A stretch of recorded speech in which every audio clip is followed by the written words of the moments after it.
नमस्कार, मैं हूं पवन त्यागी। मोदी जी तीसरी बार देश के प्रधानमंत्री बनने के बाद परंपरा को तोड़ते हुए रूस पहुंचे और रूस ने जो सम्मान दिया वो पूरे भारतवासियों के सीने को गर्व से चौड़ा कर रहा है। असल में जिस तरह का स्वागत मोदी जी का हुआ है, खुद वहां के राष्ट्रपति पुतिन ने मोदी जी को अपने व्हीकल में बिठाकर ड्राइविंग सीट पर पुतिन खुद बैठे। ये बता रहा है कि मोदी जी के प्रति पुतिन के हृदय में कितना प्रेम है और जिस तरह का उत्साह वहां बना, उसके बाद और ज्यादा चौंकाने वाली खबर आई जिससे कि पूरे चीन समेत अमेरिका में भी खलबली मच गई है। मोदी जी को रूस का सर्वोच्च सम्मान, जी हां, यह पहली बार हुआ है कि मोदी जी को रूस का सर्वोच्च सम्मान दिया गया जो आज तक किसी भारत के नेता को नहीं मिला।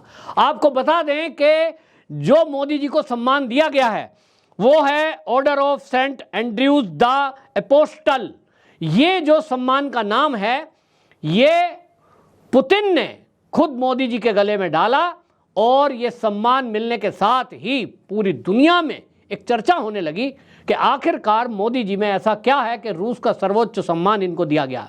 उसके बारे में राष्ट्रपति पुतिन ने भी बोला और राष्ट्रपति पुतिन के जो शब्द थे, उन्होंने कहा कि आप यूक्रेन संकट का जो हल निकालने की कोशिश कर रहे हैं, हम उसके लिए आपके आभारी हैं। यानी बिल्कुल साफ साफ क्लियर हो गई। बहुत सारे लोग इस पर चर्चा कर रहे थे कि मोदी जी हमेशा 2014 में, 2019 में जब भी प्रधानमंत्री बने उनकी पहली यात्रा कहां होगी, तो नेवर फर्स्ट की नीति पर चलते हुए अड़ोस पड़ोस के देशों की यात्राओं को उन्होंने किया है। लेकिन इस बार तीसरे टर्म में किसी पड़ोसी मुल्क में न जाकर वो पहुंच गए सीधे रूस। आखिरकार ये जो परंपरा मोदी ने तोड़ी, इसके पीछे का कारण क्या है? तो आपको बता दूं, इसके दो कारण हैं जो ठीक से जियोपॉलिटिक्स को देखते हैं। ऐसे मेरी कुछ लोगों से बात हुई, उन्होंने कहा सबसे पहली बात है कि चीन को पटकन नहीं देना, क्योंकि आप देख रहे हैं कि अभी आतंकी घटनाएं कुछ कश्मीर में, कुछ जम्मू में फिर से बढ़ गई हैं। खालिस्तानी मूवमेंट भी पंजाब में धीरे धीरे पैर पसार रहा है और इसके पीछे चीन है। चीन पीछे है, उसके पीछे पाकिस्तान है। आतंकवादी भेजे जाते हैं, वो पाकिस्तान में तैयार होते हैं। और अभी तक जो सर्जिकल स्ट्राइक हुआ, एयर स्ट्राइक हुआ, ये सब हो गया। अब इसके बाद भारत की सेना के पास कोई रास्ता बचता नहीं है कि सीधी लड़ाई की जाए, क्योंकि सेना के जो जानकार हैं, जो एक्सपर्ट हैं, वो ये कहते हैं कि आपने यदि कोई एक योजना बनाकर पहले एयर स्ट्राइक कर दिया, फिर सर्जिकल स्ट्राइक कर दिया, अब वो आप दोबारा अगर करने की कोशिश करेंगे, क्योंकि दुश्मन देश चौकन्ना हो चुका है, तो हमारी कैजुअल्टी होने के चांस ज़्यादा हैं। और इसलिए क्या करना है, कोई तीसरा तरीका खोजना पड़ेगा और तीसरा तरीका आमने सामने की फाइट बचा है।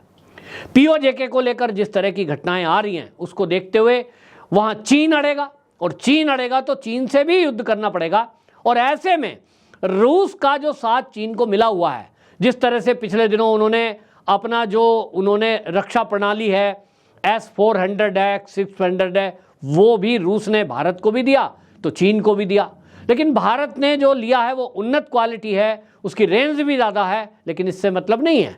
चीन रूस के निकट कुछ पिछले दिनों में आया है और जब तक ये दूरी नहीं घटेगी, जब तक रसिया ये तय नहीं करेगा कि आतंकवाद से निपटारा करने के लिए आपको चीन का साथ छोड़ना पड़ेगा या अपना रुख ऐसा दिखाना पड़ेगा जैसे भारत ने रूस और यूक्रेन के युद्ध के समय दिखाया है।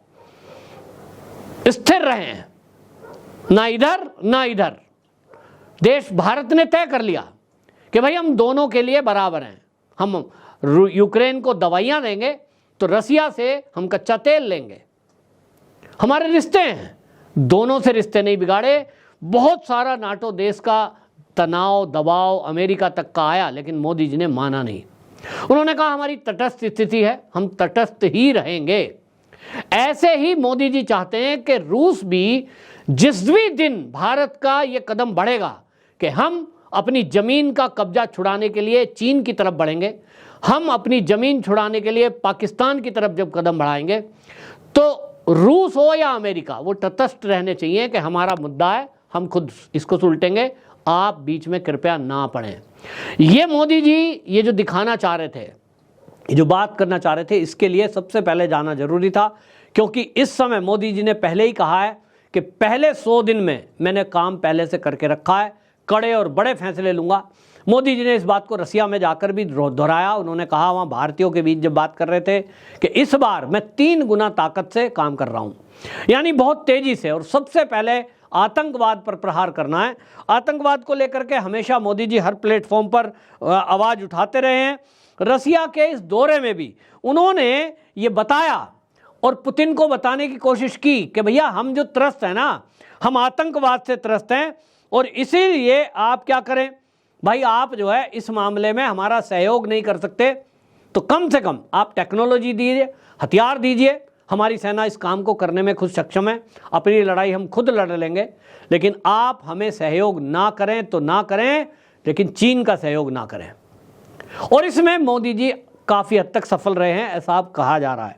ये जो अवार्ड मिला है, इस अवार्ड के मिलने के बाद ये जो order of Saint Andrews the apostle नाम का रूस का सर्वोच्च अवार्ड जो मिला है, ये इस बात को बता रहा है कि रूस अब भारत के साथ और मजबूती से खड़ा है।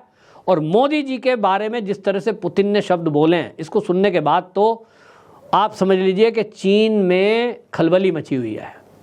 अमेरिका को भी पूरी तरह मिर्ची लग गई है कि यार ये क्या हो गया। वो देश जिसको हम तो अभी तक गुलाम ही समझते थे, गरीब सपेरों का देश, उसका एक प्रधानमंत्री जा रहा है और उसको सर्वोच्च सम्मान दिया जा रहा है। उसके बारे में कहा जा रहा है कि आप युद्ध रुकवाना चाहते हैं और आप बहुत अच्छा कदम उठा रहे हैं। आपको याद नहीं है, मैं आपको बता दूं, आपको याद हो जब मोदी जी अभी इटली गए थे, जिसके बारे में ये पूरा विपक्ष कह रहा था बुलाया तो है नहीं, क्यों गए? वो गए थे कुंडली खंगालने। मैं नाम नहीं लूँगा, लेकिन देश के एक बड़े राजनीतिक दल के नेता हैं, उनका जो घोटाले घपले का इतिहास है उसके सबूत लेने के लिए मोदी जी वहाँ गए थे। और अब आप देखेंगे कि वो परिवार जो है ना यहाँ, वो बहुत जल्दी जेल की सलाखों के पीछे जाने वाला है, जो अभी तक बौखला रहे थे कि वहाँ इटली में करने क्या गए हैं। दूसरा, वहाँ जो G7 समिट हो रहा था उसमें यूक्रेन के वहाँ जो राष्ट्रपति थे वो वहाँ मौजूद थे, और जो वहाँ यूक्रेन के प्रधानमंत्री थे वो वहाँ मौजूद थे, जेलेस्की। और जेलेस्की से मुलाकात हुई है और सूत्रों का कहना ये था कि जेलेस्की ने मोदी जी को कहा कि देखिए आप में ही वो शक्ति है कि जो आप युद्ध रुकवा सकते हैं, पुतिन को मना सकते हैं, तो जो ये दोनों तरफ से गोलाबारी हो रही है इसको रुकवाया जाए, मानहानि हो रही है इसको रुकवाया जाए। इस बात को देखते हुए मोदी जी ने मध्यस्थता के लिए कदम बढ़ाया। और इसीलिए आपको बता दूं, जेलेस्की से बात हुई, उसके बाद रसिया का प्रोग्राम बना है और ये बहुत बड़ा एक इतिहास रचने जा रहा है कि अगर मोदी जी के माध्यम से रूस और यूक्रेन का युद्ध रुकता है तो ये अपने आप में एक हिस्ट्री लिखी जाएगी कि एक देश के प्रधानमंत्री भारत के मोदी जी हुए थे, जिनकी वजह से 2 बड़े देशों का युद्ध रुकवा दिया गया था। मोदी जी ने जो वहाँ बातें बोली हैं उसको मैं बताता हूँ। जो उनकी यात्रा में मेन बिंदु है, वो मोदी जी ने जो बातें कही, उन्होंने कहा पिछले 40 साल से भारत आतंकवाद का सामना कर रहा है, इसलिए मॉस्को में हुए आतंकी हमले का दर्द मैं समझता हूं। मैं हर तरह के आतंकवाद की कड़ी निंदा करता हूं। मॉस्को में जो हमला हुआ था, शांति की बहाली में भारत हर संभव सहयोग करने के लिए तैयार है। शांति के लिए मेरे मित्र पुतिन की बातों को सुनकर मुझे खुशी हुई है। मैं विश्व समुदाय को आश्वस्त करना चाहता हूं कि भारत शांति का पक्षधर है। चाहे युद्ध हो, संघर्ष हो, आतंकी हमले हों, जब जान का नुकसान होता है तो मानवता में विश्वास रखने वाले हर व्यक्ति को दुख होता है। ये मोदी जी के शब्द हैं। उन्होंने कहा जब मासूम बच्चों की हत्या होती है तब हम मासूम बच्चों को मरते देखते हैं तो दिल दहल जाता है। वह दर्द बहुत बड़ा है। इस पर मैंने पुतिन से विस्तार में चर्चा की है। अब आप समझ रहे हैं कि ये जो बिंदु उन्होंने लिए हैं, इसमें आतंकवाद एक सबसे ऊपर वाला मुद्दा है। और आतंकवाद एक ऐसा मुद्दा है कि दुनिया का कोई देश, कोई कट्टरपंथी देश होंगे उनकी बात नहीं कर रहा हूँ, अधिकांश देश उस मुद्दे पर ऐसा नहीं है कि वो भारत का साथ नहीं देंगे। यही मोदी जी की कोशिश है कि पहले दुनिया के अधिकांश देशों को आतंकवाद के मुद्दे पर वो अपने पक्ष में कर लें, या तो तटस्थ कर दें कि वो कम से कम पाकिस्तान और चीन का साथ ना दें जिस दिन भारत अपना फैसला खुद करे। और उसके लिए जो शक्ति चाहिए, जो हथियार चाहिए, जो टेक्नोलॉजी चाहिए, वो भी मोदी जी साथ के साथ जुटा रहे हैं। जिस तरह से इजराइल के साथ टेक्नोलॉजी ट्रांसफ़र हुआ, अब रसिया से भी रक्षा सौदों की डील हो रही है। दूसरी तरफ आपको एक बड़ी खबर बता रहा हूं कि अब जल मार्ग के जरिए व्यापार को और ज़्यादा बढ़ाने के लिए एक मार्ग खोजा गया है चेन्नई से लेकर व्लादिवोस्तोक, जो रूस का एक शहर है, जो पोर्ट है व्लादिवोस्तोक, ये यहाँ तक एक रूट तैयार किया गया है, श्रीलंका से होते हुए, ऑस्ट्रेलिया से होते हुए और रसिया तक। ये जल मार्ग है। मोदी जी ने कहा कि ये पहले भी भारत का व्यापार इस रास्ते से होता था, लेकिन बीच में चाइना की दखलंदाजी के कारण वो रुका है। लेकिन अब रूस से ये जो व्यापार मार्ग खोलना है, इसके पीछे कहीं ना कहीं चीन को भी पीछे धकेलने की रणनीति है।